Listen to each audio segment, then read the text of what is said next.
खबरों की नई पहचान। नमस्कार, आप देख रहे हैं के न्यूज़। मैं हूं एमडी रुस्तम। इस वक्त हम पहुंचे हैं बागमारा में, जहां पर राहुल गांधी सभा को संबोधित करने पहुंचे हुए थे। आपको बता दें कि कांग्रेस प्रत्याशी जलेश्वर महतो के पक्ष में गांधी बागमारा के लोगों से वोट देने के लिए अपील करने बागमारा पहुंचे। वहीं हम बात करें कि सुरक्षा को लेकर के तो भारी मात्रा में पुलिस बल को तैनात कर दिया गया है। आप हमारे पीछे देख सकते हैं कि भारी मात्रा में पुलिस बल को यहाँ तैनात कर दिया गया है।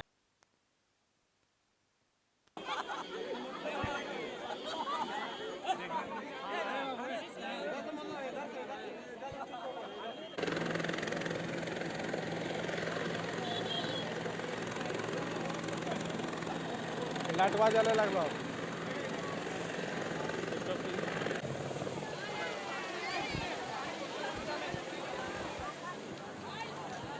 कीजिए और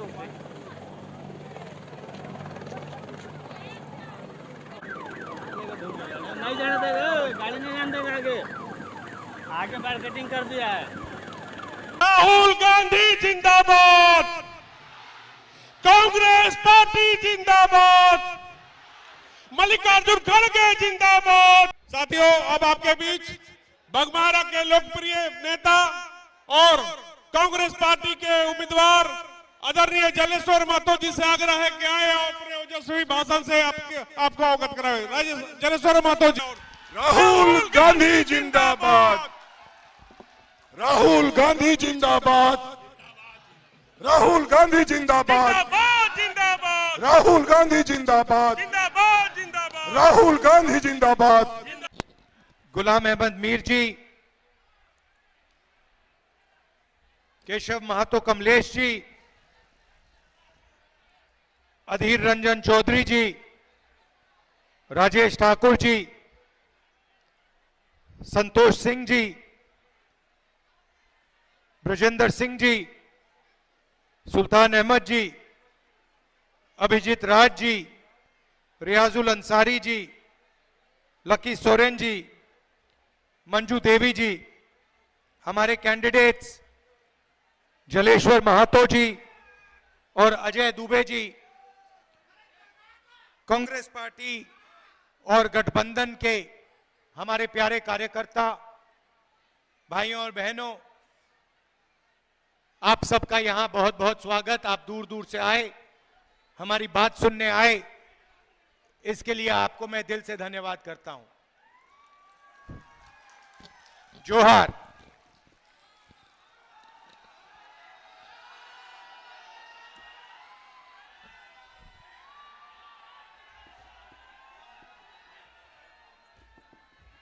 यहां भीड़ में बहुत सारे युवा आए हैं। 50% यहां महिलाएं आई हैं।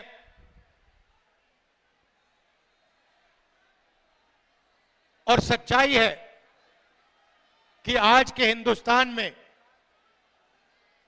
अगर कोई लोग दुखी है तो वो देश के युवा दुखी हैं बेरोजगारी के कारण, और देश की महिलाएं दुखी हैं महंगाई के कारण। बोझ आपको उठाना पड़ता है।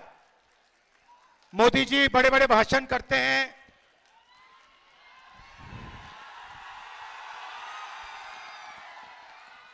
कभी सी प्लेन में चले जाते हैं, कभी समुद्र के नीचे चले जाते हैं, मगर बोझ आपको उठाना पड़ता है। जब पेट्रोल का दाम बढ़ता है, डीजल का दाम बढ़ता है, महंगाई बढ़ती है, तो असली चोट असली चोट हमारी माताएं बहनों को लगती है। उनसे कोई पूछने को नहीं आता, अकेली रहती हैं और रोज उनको चोट लगती है।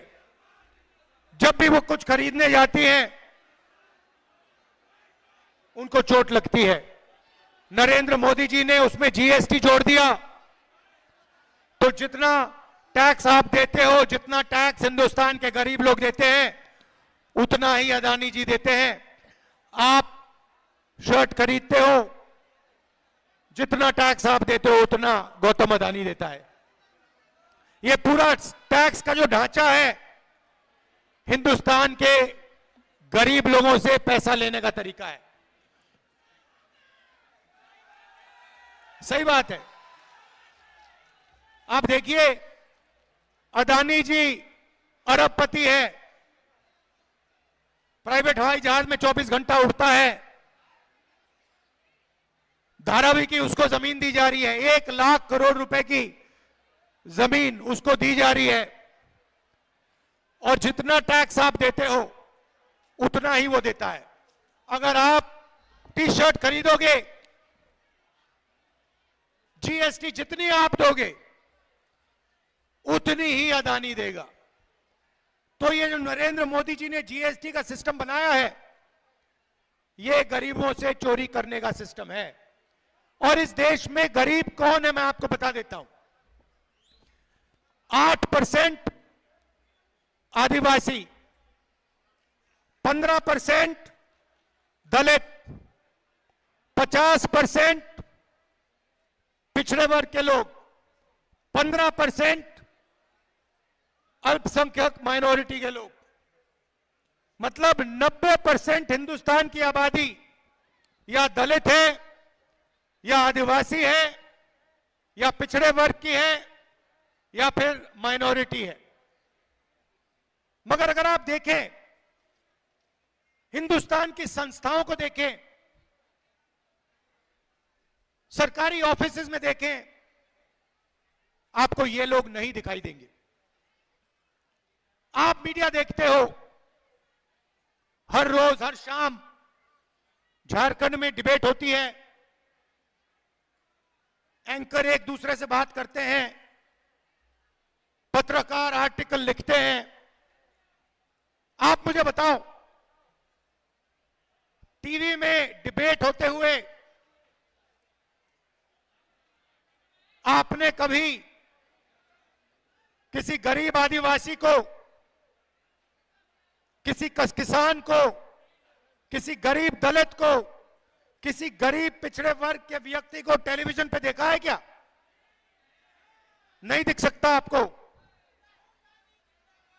आपको कभी आपने नरेंद्र मोदी जी को किसान से गले मिलते हुए देखा है? ना।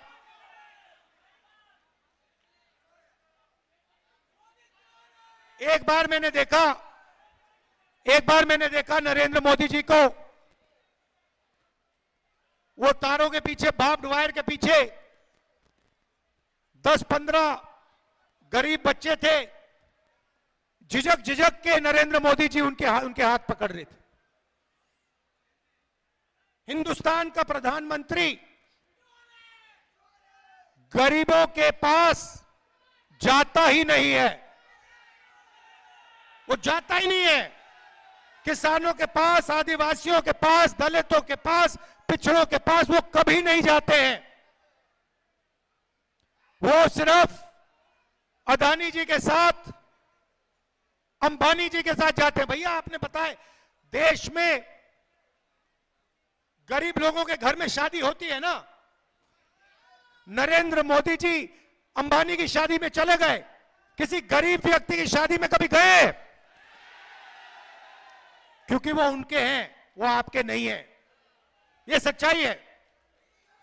वो अरबपतियों का काम करते हैं। अब देखिए, जीएसटी का पैसा आप देते हो, आपके जेब से निकलता है और वो हिंदुस्तान की सरकार के पास जाता है, लाखों करोड़ रुपए। उसके बाद वो पैसा बजट में बंटता है। बजट को कौन बनाते हैं? 90 अफसर हिंदुस्तान के बजट को बनाते हैं। और झारखंड में जो पैसा बंटता है, यहां भी 70-80 अफसर उसको बांटते हैं। तो मैंने पता लगाया इन 90 अफसरों में जो हिंदुस्तान के बजट को बांटते हैं, इन 90 अफसरों में दलित कितने हैं, आदिवासी कितने हैं, पिछड़े वर्ग के कितने हैं, यह मैंने पता लगाया। आप हैरान हो जाओगे, आदिवासियों की आबादी 8% और हिंदुस्तान के जो बजट को बांटने वाले 90 अफसर हैं, उनमें आपका आदिवासी एक अफसर है, उसको पीछे बैठा रखा है। और अगर हिंदुस्तान की सरकार 100 रुपए खर्च करती है तो आदिवासी अफसर 10 पैसे का निर्णय लेता है। आपकी आबादी 8%, आपकी भागीदारी 100 रुपए में से 10 पैसे। दलित हिंदुस्तान में 15% है। 90 अफसरों में से 3 अफसर दलित। 100 रुपए खर्च होता है तो 1 रुपया दलित अफसर निर्णय लेते हैं। पिछड़े वर्ग कम से कम 50% हैं। 90 में से 3 पिछड़े वर्ग के अफसर हैं और 100 रुपए में से 5 रुपए का निर्णय ये लोग लेते हैं। जोड़ लीजिए, 90% आपकी आबादी है और 6 रुपए 10 पैसे 100 में से 100 रुपए में से आप निर्णय लेते हो। बड़ी कंपनियों को देखो, अदानी, अंबानी, टाटा, बिरला, अगर आप इनके ऑफिसेज में जाओगे, इनकी मैनेजमेंट टीम को देखोगे, इनके मालिकों को देखोगे, आपको एक आदिवासी, एक दलित, एक पिछड़ा नहीं मिलेगा, एक अल्पसंख्यक नहीं मिलेगा। यह देश की सच्चाई है। और नरेंद्र मोदी जी का काम आपका ध्यान इस बात से भटकाने का है कि आपको पता ना लग जाए कि आज हिंदुस्तान में 90% आबादी की कोई भागीदारी नहीं है। सरकार में नहीं है, मीडिया में नहीं है, प्राइवेट अस्पतालों में नहीं है, प्राइवेट कॉलेजेस में नहीं है, शिक्षा के सिस्टम में नहीं है, जुडिशरी में नहीं है, आप कहीं के नहीं हो। अगर पिछड़ों को ढूंढना है, दलितों को ढूंढना है, आदिवासियों को ढूंढना है, मजदूरों की लाइन में जाओ, दलित, पिछड़े, आदिवासी लोग आपको मिलेंगे। लेबर की लाइन में जाओ, ये जो सड़कें बनाते हैं, ये जो इमारतें बनाते हैं, ये इनका खून पसीना से बनती हैं। ये अपना खून पसीना देते हैं, ये इमारतें बनती हैं, बड़े बड़े ऑफिस बनते हैं, मगर इन ऑफिसेज में ये लोग नहीं जा सकते। बड़े बड़े रेस्टोरेंट बनते हैं, ये लोग बनाते हैं। दलित, आदिवासी, पिछड़े वर्ग के लोग अपना खून पसीना देकर ये बड़ी बड़ी इमारतें, बड़े बड़े मॉल बनाते हैं और इन मॉलों में आप लोग नहीं जा सकते। ये बदलना चाहता हूं मैं।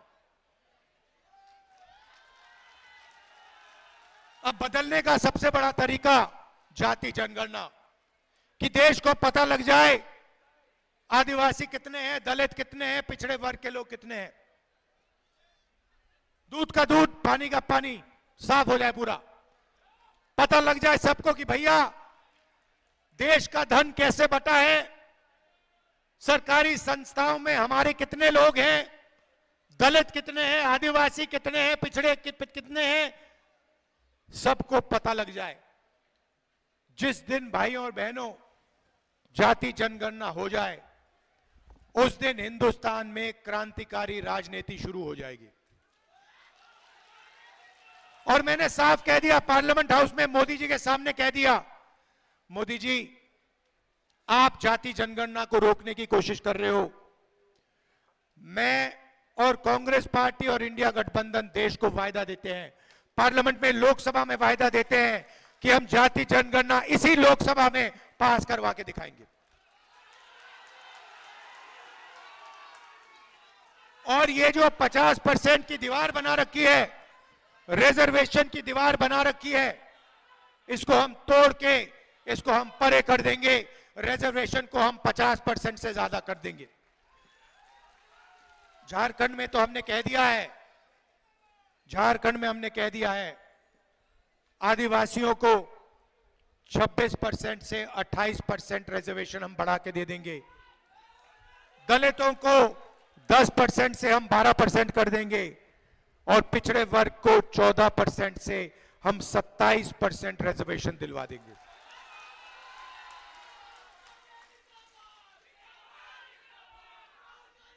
यहां आदिवासी वर्ग के लोग आए हैं, हम आपको आदिवासी कहते हैं, बीजेपी के लोग आपको वनवासी कहते हैं। आपने सुना है ना, वो वनवासी कहते हैं, हम आदिवासी कहते हैं। आदिवासी का मतलब वो लोग जो इस धरती के, इस देश के, इस जंगल के, जमीन के, जल के पहले और असली मालिक थे। यह है आदिवासी शब्द। आदिवासी मतलब पहले मालिक, जो पहले रहते थे वो आदिवासी। आदिवासी शब्द के पीछे एक सोच है। अगर आप पहले मालिक थे तो जल, जंगल और जमीन का अधिकार भी आपको मिलना चाहिए, का फायदा भी आपको मिलना चाहिए। बीजेपी आरएसएस के लोगों ने नया शब्द बनाया, वनवासी। वनवासी का मतलब वो लोग जो जंगल में रहते हैं। वनवासी के पीछे सोच है कि जल, जमीन, जंगल का अधिकार आपको ना मिले, जो आपका है वो आपसे छीन लिया जाए और आपको जंगल में रखा जाए और आस्ते आस्ते आस्ते आस्ते आस्ते आपसे जंगल छीनते जाते हैं, छीनते जाते हैं, छीनते जाते हैं। अंत में आपको वनवासी कहेंगे और हिंदुस्तान में जंगल ही नहीं बचेगा। फिर आपसे कहेंगे भैया आप तो जंगल में रहने वाले लोग हो, अब तो जंगल ही नहीं बचा, अब आप जाके भीख मांगिए। यह इनकी सोच है। हमारी सोच, जल, जंगल, जमीन आपका, पहला अधिकार आपका। जल, जंगल, जमीन का फायदा आपको जाना चाहिए। अगर धन जमीन से, जंगल से, जल से बनता है तो वो धन आपको भी मिलना चाहिए। ये कांग्रेस पार्टी, इंडिया गठबंधन की सोच। इसीलिए मैनिफेस्टो में हमने आपके लिए गारंटीज दिए हैं। और भाषण की शुरुआत मैंने महिलाओं से की थी, तो मैं आज आपको कहना चाहता हूं कि अगली झारखंड की सरकार, कांग्रेस पार्टी जेएमएम की सरकार एक ऐतिहासिक काम करने जा रही है। झारखंड की महिलाएं, आप तैयार हो जाइए, आप रेडी हो जाइए, क्योंकि चुनाव के एकदम बाद खटाखट खटाखट खटाखट हमारी सरकार हर महीने, ये देखिए मुस्कुरा रही है, हमारी सरकार हर महीने आपके बैंक अकाउंट में 2,500 रुपए खटाखट खटाखट खटाखट अंदर। महंगाई की चोट आपको लगती है, सरकार का फायदा भी आपको पहुंचना चाहिए। 2,500 रुपए हर महीने आपके बैंक अकाउंट में ठकाठक ठकाठक ठकाठक। 1 तारीख को आप जगोगी, जनवरी, फरवरी, मार्च, अप्रैल, मई, जून, बैंक अकाउंट चेक करोगी, 2,500 रुपए अंदर। उसके बाद गैस सिलेंडर 450 रुपए का,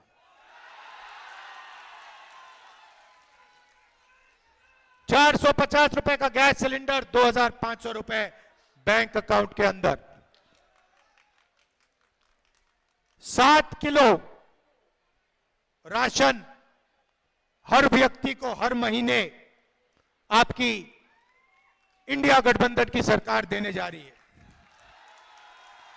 युवाओं के लिए 10 लाख युवाओं को रोजगार, 500 एकड़ का इंडस्ट्रियल पार्क और डिग्री कॉलेज झारखंड के हर ब्लॉक में और प्रोफेशनल कॉलेज हर डिस्ट्रिक्ट में हमारी सरकार बनाने जा रही है।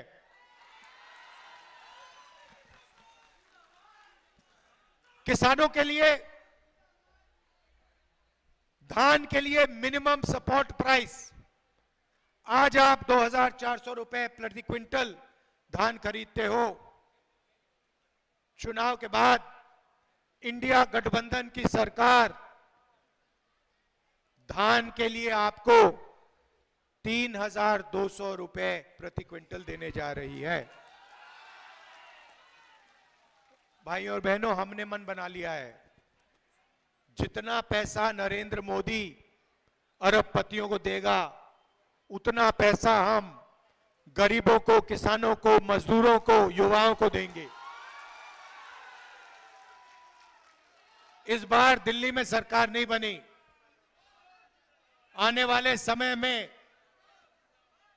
दिल्ली में इंडिया गठबंधन की कांग्रेस पार्टी की सरकार आएगी, तो फिर देखना गरीबों को कैसे मजे मिलेंगे, किसानों को, मजदूरों को, जो अपना खून पसीना देते हैं,